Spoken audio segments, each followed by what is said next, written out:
आइए दोस्तों, इस चैप्टर का दूसरा topic the Indian constitution and secularism, यानी कि भारत का संविधान सेकुलरिज्म के बारे में क्या कहता है। देखिए, आप और मैं यानी कि हिंदुस्तान के अंदर जो भी बात होगी वो संविधान के बिना पे होगी। संविधान क्या कहता है, उसकी धाराएं क्या है, पर्टिकुलर किस कंसेप्ट के लिए उसने क्या आदेश दिए हैं। हमारा टॉपिक चल रहा है सेकुलरिज्म यानी कि धर्मनिरपेक्षता। तो अब ये समझेंगे हमने कि संविधान इस बारे में क्या कहता है। देखिए, संविधान का जो दर्शन है, संविधान को जो सार है, वो भारत संविधान की प्रस्तावना में है। अगर आपने संविधान की प्रस्तावना पढ़ी हो, जिसको आप आमुख भी कहते हैं, जिसको आप प्रीएम्बल भी कहते हैं, प्रीएम्बल ऑफ कॉन्स्टिट्यूशन, संविधान की प्रस्तावना या उद्देशिका सेकुलरिज्म के बारे में क्या कहती है। संविधान विशेषज्ञ ये कहते हैं कि यदि आपको संविधान को समझना है तो उसकी प्रस्तावना को पढ़ लीजिए, जिसकी शुरुआत हम भारत के लोग भारत को एक संपूर्ण प्रभुत्व संपन्न समाजवादी पंथ निरपेक्ष और लोकतंत्रात्मक गणराज्य बनाने के लिए इस प्रकार से शुरू होती है। इस प्रस्तावना में 1976 में 1976 के अंदर 42वां संशोधन किया गया। 42वां संविधान संशोधन हुआ 1976 में। देखिए, मैं आपको बता रहा हूं कि संविधान के अंदर सेकुलरिज्म शब्द का समावेश कब, कैसे और किस तरह से उसका वर्णन किया गया है क्लास 8 के स्टैंडर्ड के हिसाब से और सिलेबस के क्राइटेरिया में रहते हुए। 1976 के अंदर 42वां संशोधन जब संविधान में हुआ, 42nd amendment act in the Indian constitution 1976, तब उसके अंदर 3 शब्द जोड़े गए थे, समाजवादी, पंथ निरपेक्ष और राष्ट्र की अखंडता। यह आपका समाजवादी, सोशलिस्ट,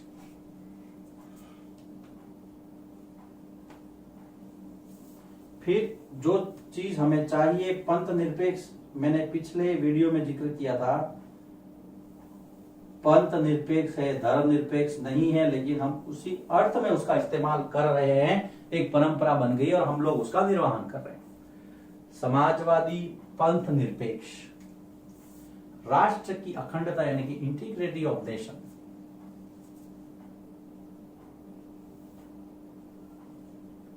राष्ट्र की अखंडता,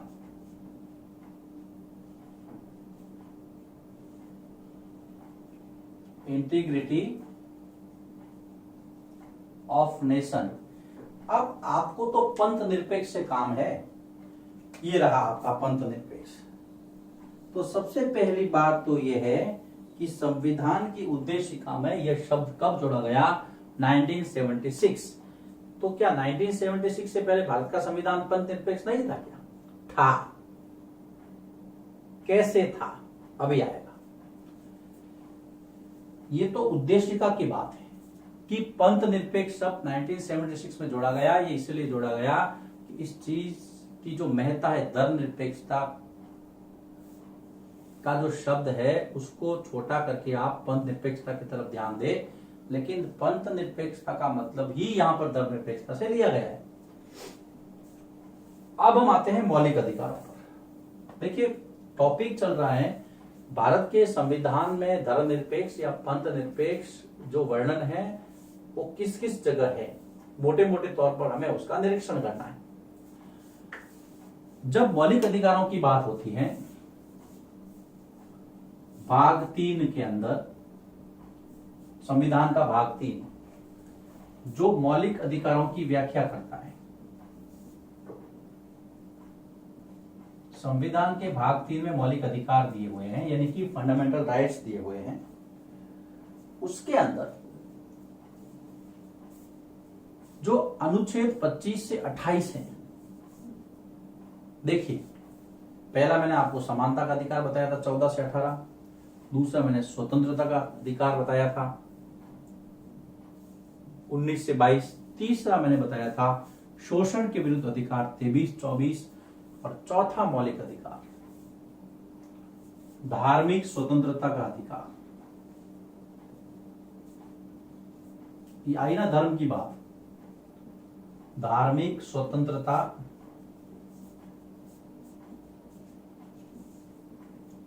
का अधिकार, right to freedom of religion, right to freedom of religion, अनुच्छेद यानी कि आर्टिकल 25 से 28, धार्मिक स्वतंत्रता। बात हो रही है धर्मनिरपेक्षता की, यानी कि पंथ निरपेक्षता की। संविधान में कहां पे जिक्र है? पहला उद्देशिका पे ले गया आपको, उसके बाद में धार्मिक स्वतंत्रता। अब हम आर्टिकल 25 की, देखिए 25, 26, 27, 28 चारों के बाद में हम मोटे मोटे तौर पर चर्चा कर लेते हैं इस वीडियो लेक्चर में। अनुच्छेद 25 क्या कहता है? ये रहा आपका अनुच्छेद 25।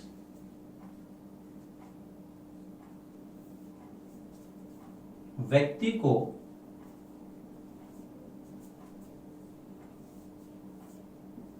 अपने यानी कि स्वयं के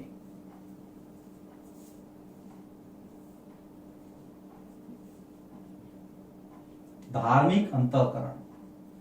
अभी धार्मिक अंतःकरण क्या है? यानी कि अंतर्मन से आप किसी भी धर्म को मान सकते हैं। अंतःकरण कोई अलग अलग प्रकार के नहीं होते, लेकिन धार्मिक नाम इसलिए दिया क्योंकि आप अपने मन में जिस धर्म की भावना, जिस पंथ को लेकर के चल रहे हैं, उसका बाहर आपको किस प्रकार से स्वतंत्र रूप से आप उसका उद्घोषण कर सकते हैं कि हाँ, मैं इस धर्म को मानता हूं, इस पंथ को मानता हूं। धार्मिक अंतःकरण अबाध रूप से उसको मानना,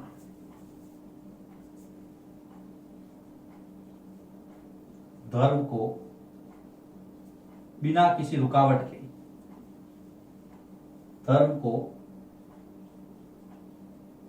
अबाध रूप से मानने बिना किसी हिचकिचाहट के,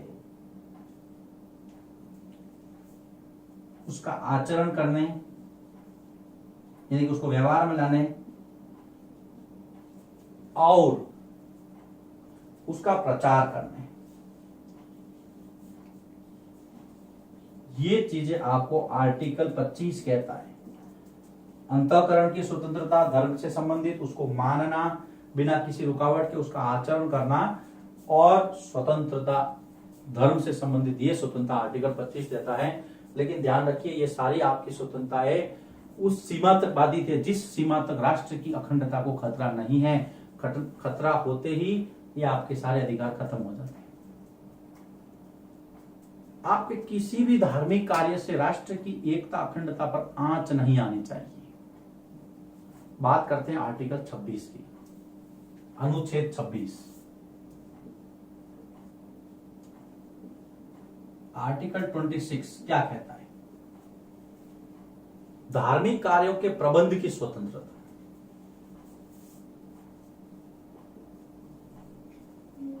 धार्मिक कार्यों के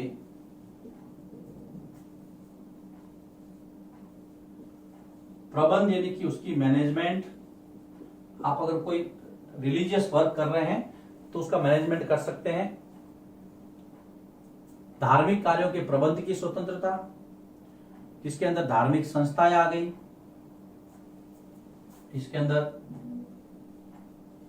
धार्मिक संस्थाएं, आपने कोई भी ट्रस्ट खोल दिया धर्म से संबंधित, वो आ गया, मंदिर मस्जिद जो भी है, संस्थाओं की स्थापना,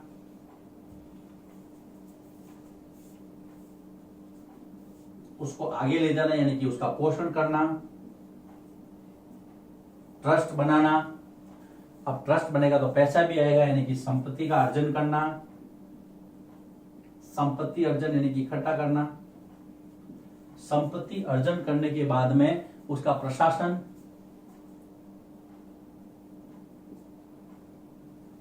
का अधिकार। आप अपने धर्म से संबंधित ट्रस्ट बना सकते हैं, उसको चला सकते हैं। रिलीजियस वर्क की स्वतंत्रता आपको देता है, तो आर्टिकल 26 देता है। आर्टिकल 27 अनुच्छेद 27, देखिए हम जिक्र कर रहे हैं, हम चर्चा कर रहे हैं, संविधान आपको धार्मिक स्वतंत्रता के तहत क्या क्या सुविधाएं दे रहा है। 27 ये कहता है कि धर्म के आधार पर, यानी कि धर्म के नाम पर राज्य यानी कि देश किसी व्यक्ति से कोई कर नहीं लेगा। धर्म के नाम पर राज्य, राज्य से मतलब यहां पर देश से है। धर्म के नाम पर राज्य किसी व्यक्ति से कोई कर नहीं लेगा, किसी व्यक्ति से कोई कर यानी कि टैक्स नहीं लेगा, कोई कर नहीं लेगा। अनुच्छेद 28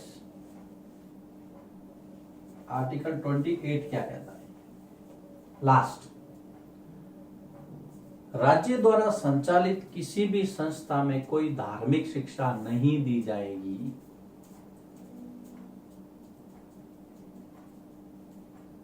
राज्य द्वारा, राज्य का मतलब यहां पर देश है, ध्यान रखना, संचालित किसी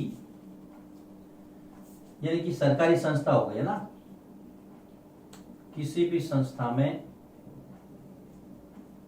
कोई धार्मिक शिक्षा नहीं दी जाएगी, कोई धार्मिक शिक्षा नहीं दी जाएगी। अब धार्मिक शिक्षा में क्या क्या हो सकता है? देखिए कोई अनुष्ठान भी हो सकता है, हवन यज्ञ वगैरह, या और भी कोई प्रक्रिया हो सकती है, कोई धार्मिक प्रक्रिया, नमाज अदा करना, तो ये अनुष्ठान नहीं होगा। आप किसी भी प्रकार का धार्मिक उपदेश नहीं दे सकते। धार्मिक उपदेश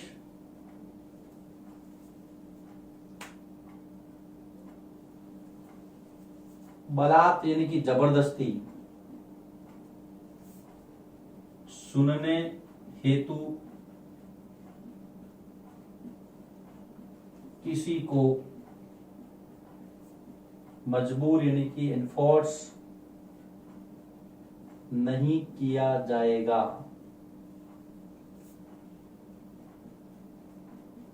सरकारी संस्थाओं में धार्मिक रूप से कोई कार्यक्रम, या मान लीजिए कोई स्कूल है किसी धर्म विशेष की, वहां पे प्रार्थना नहीं होगी अगर वो सरकार चलाती है तो। ये टॉपिक है भारत के संविधान में धर्मनिरपेक्षता का मोटे तौर पर क्या जिक्र किया गया है। ये टॉपिक, सबसे पहले हमने प्रस्तावना की बात की। प्रस्तावना में हमने देखा कि भाई 42वां संशोधन हुआ था और सेकुलरिज्म सब जोड़ा गया 1976 में। फिर हमने देखा कि मौलिक अधिकार भी बहुत कुछ कहते हैं भाग 3 में। चौथा मौलिक अधिकार वो है धार्मिक स्वतंत्रता का अधिकार, अनुच्छेद 25 से 28 तक। ये ध्यान रखना, 25 कहता है कि आप अपने अंतःकरण से जिस भी धर्म को माने उसका आचरण करने और प्रचार की स्वतंत्रता है। 26 कहता है कि आपको धार्मिक कार्यों का प्रबंध कर सकते हैं, इसमें कोई ट्रस्ट खोल सकते हैं, धार्मिक संस्थाएं खोल सकते हैं, उसकी स्थापना, पोषण, संपत्ति अर्जन, प्रशासन का अधिकार आर्टिकल 26 देता है। 27 कहता है कि धर्म के नाम पर किसी से कोई टैक्स वसूला सरकार द्वारा नहीं जाएगा। राज्य का मतलब यहाँ पर देश से है, सरकार से। अनुच्छेद 28 ये कहता है कि किसी भी सरकारी संस्था में कोई भी धार्मिक उपदेश, अनुष्ठान, इस प्रकार की गतिविधि नहीं होगी। धर्मनिरपेक्षता चैप्टर का एक और महत्वपूर्ण टॉपिक यहाँ पे समाप्त होता है। अगले वीडियो लेक्चर में हम तीसरे यानी कि अगले टॉपिक पर चलेंगे कि राष्ट्र को यानी कि राज्य को धार्मिक संलग्नता से अलग क्यों रखा जाना, यानी कि स्टेट को और रिलीजन को अलग करना क्यों आवश्यक है, जैसा कि भारत में किया गया है।